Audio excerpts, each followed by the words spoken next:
So many people, places, and things comprise our lives that it's difficult sometimes to get a handle on all of it. The old adage, so much to do, so little time, is accurate with many of us. But let's look at one aspect of your life for the moment, your work. People often think about the past and plan for the future so much that they forget the present. But the present moment is all there is. As odd as it might seem, living in the present, really being in the present, is more stress-free. This might appear to be an overly simplistic idea, but it isn't. Here's a simple thing you can do right now that shows how this works. You have a writing implement, a pen or a pencil, either in your hand or in front of you. Pick it up and look closely at it. Look closely at the lines, color, and details of it. Smell it.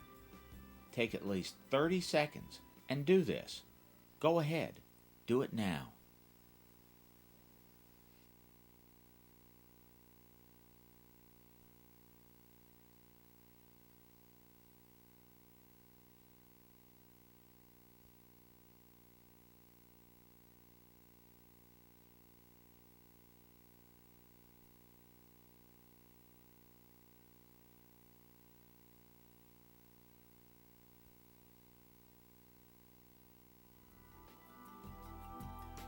If you did what was asked, think about what was worrying you during that brief time you examined your pen or pencil.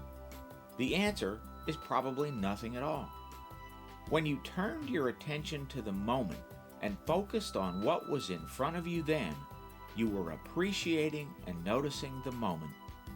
Life has a multitude of things that are far more interesting than what you happen to be writing with. If you took the time to look at your pen, what you did was focus on the here and now. You lived in the present moment. So let's take a giant step from this example. I used to like to play the game of chess and was fascinated with chess masters.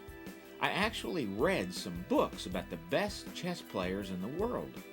One person's story has intrigued me from the moment I read it. I don't remember the man's name, but he was an international grandmaster many decades ago. In an interview with the man, the writer noted that most chess masters can look 8 to 12 moves ahead. So the writer asked the master how many moves he looked ahead. The reply was stunning and completely unexpected. The master said, "I only look 1 move ahead."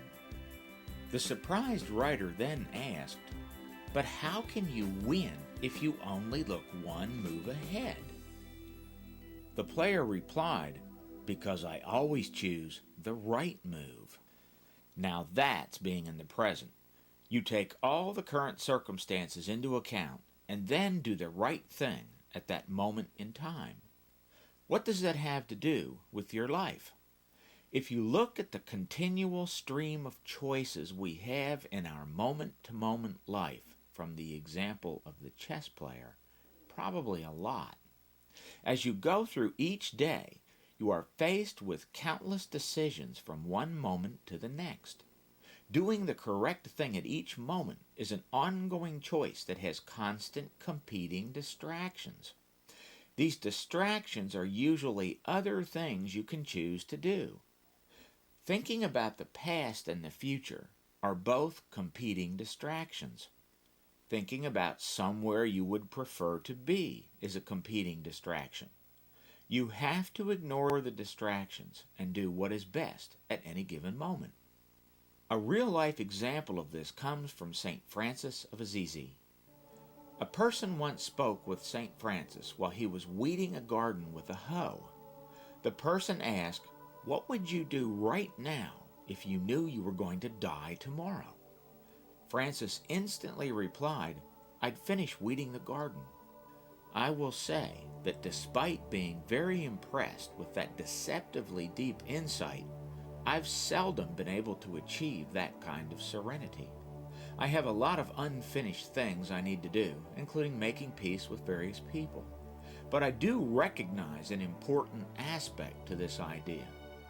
Our day-to-day lives sort of superficially float on the surface of an extraordinarily deep ocean filled with genuine importance and hidden meanings.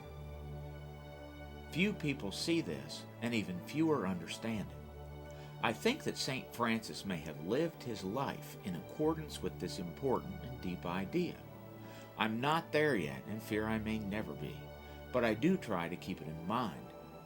On one level, I understand that small, seemingly insignificant things can be life-altering turning points for people. Doing the right thing at each moment in time applies to our daily work life. Mahatma Gandhi made a rather interesting statement about this. He said, "Whatever you do will be insignificant, but it's very important that you do it."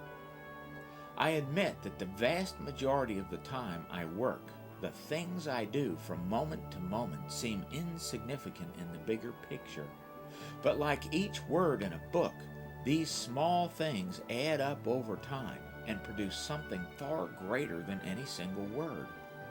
That's probably true in most jobs, but because a lot of the things people do in jobs today, small things often get lost, and people waste a lot of time because they aren't focused on the here and now. Decades ago, I roofed a home for the simple reason that we couldn't afford to pay someone to do it. It was hard work carrying shingles to the roof, and nailing them down one by one was tedious. Each nail seemed insignificant, but each shingle and each nail was important in the big picture. When I started the roofing task, I can honestly say there were countless things I would rather have been doing. But at a point where a little less than half the roof was done, something shifted in me mentally. From that point on, I actually looked forward to the task. Think for a moment about people who watch the clock at work. Every 10 minutes or so, such people will look to see what time it is and say something like, "This day is just dragging on. I can't wait to go home." People who consistently watch the clock often miss out on the here and now. At work sites, I've noticed that when people watch the clock, they don't focus on what they should be doing. On the other hand, focusing on a task tends to let time rush by. There are also people who worry almost constantly at work. I've known many people who were always worried about losing their job.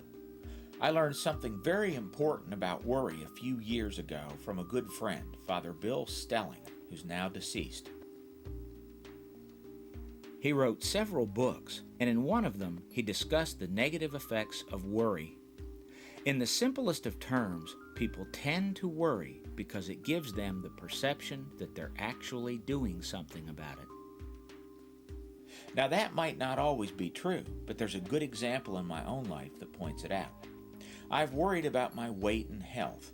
I know what to do and I know how to do it. But worrying is a bit easier than actually doing what I should be doing. Worry seems to make me believe that I'm actually doing something. That goes back to the discussion on true truth and honesty. When I worry about such things, I'm fooling myself. Worry deceives us. One good way to start coping with such issues is to make a sort of self-inventory that lays out your present circumstances. That's what we're going to do here. Your self-inventory will primarily focus on work, but there's some space for other things.